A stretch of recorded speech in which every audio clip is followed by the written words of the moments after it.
gravy, because we're making biscuits and gravy.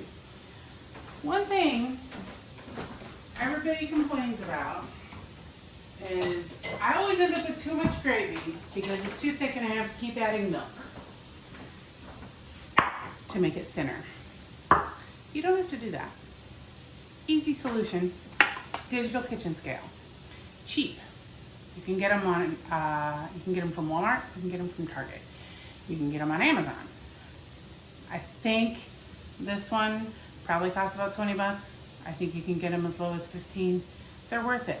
You use a lot of measuring or weight measurements in baking, especially if you use British recipes or any of Alton Brown's recipes. He uses weight, measuring dry ingredients and wet ingredients by grams on a scale is much more accurate than using measuring cups. It also is a lot easier because you can put your bowl on here and just dump ingredients in and you don't have to dirty 12 measuring cups and spoons. So turn it on, tear it out, and here's the hint. 2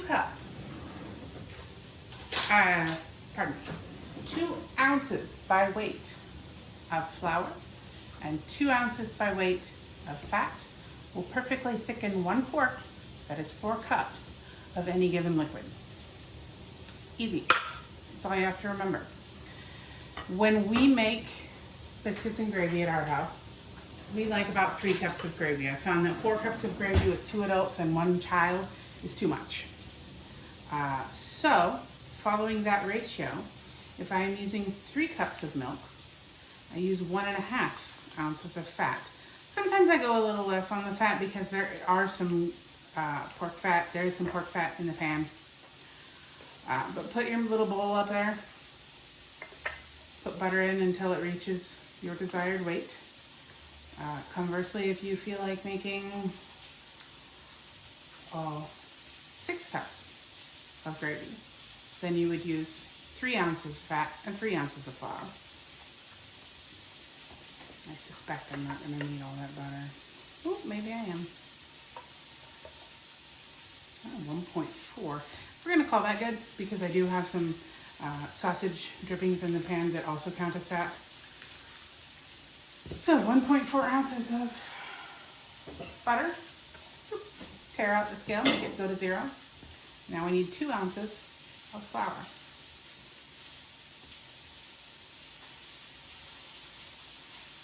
I only make enough gravy for 1 day because I don't think personally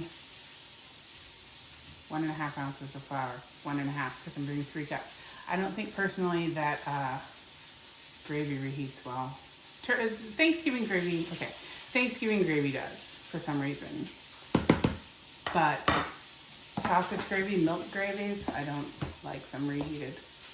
So I have 1.5 ounces of butter, 1.5 ounces by weight of flour. I'm browning my sausage, and I'll see you over there.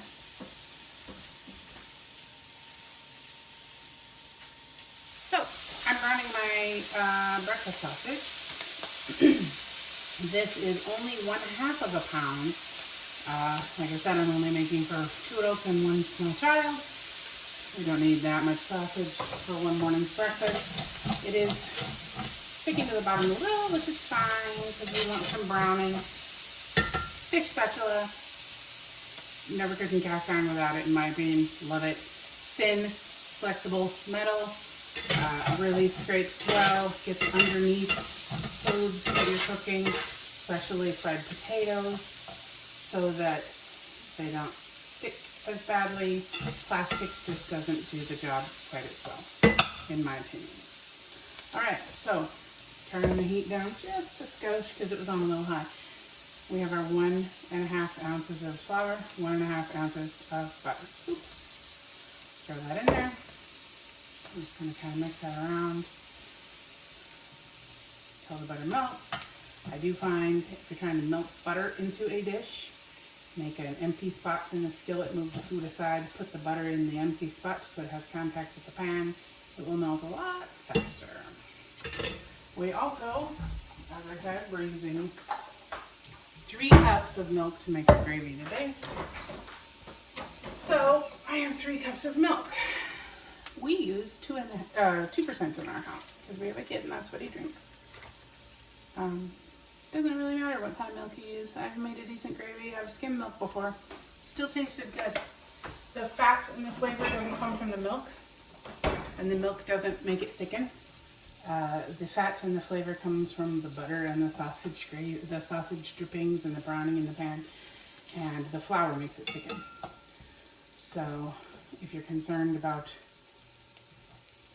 the amount of fat that you consume, maybe don't eat biscuits and gravy, but you know, we all like them, so just use a skim milk if you need to.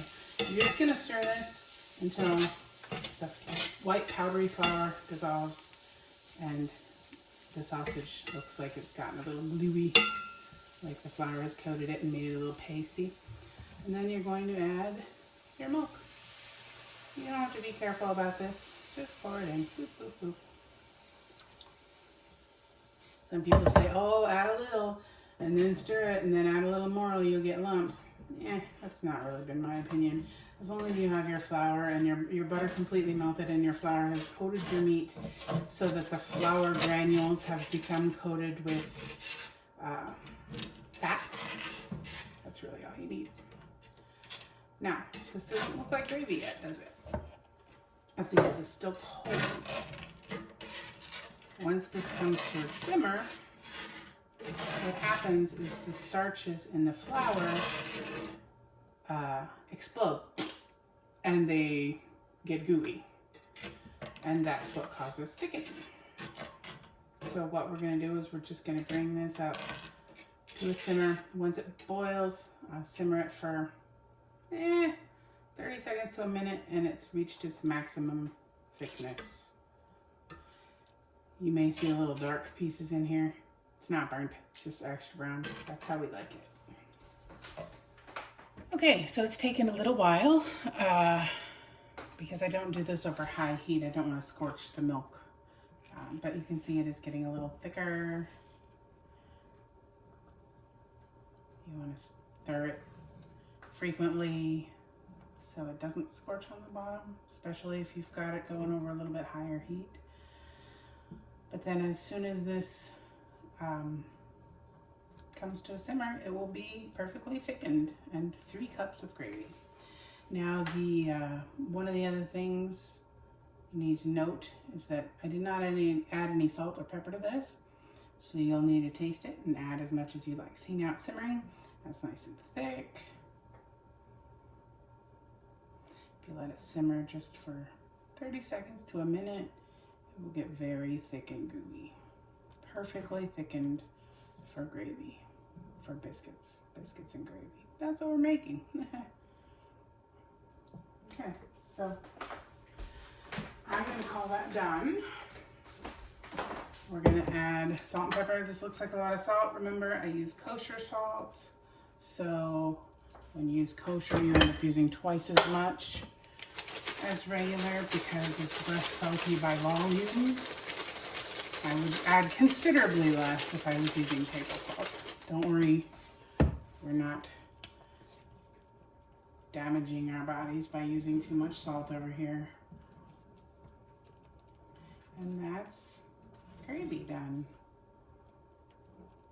See? Easy. Kitchen scale, $12, $15. Never too much gravy.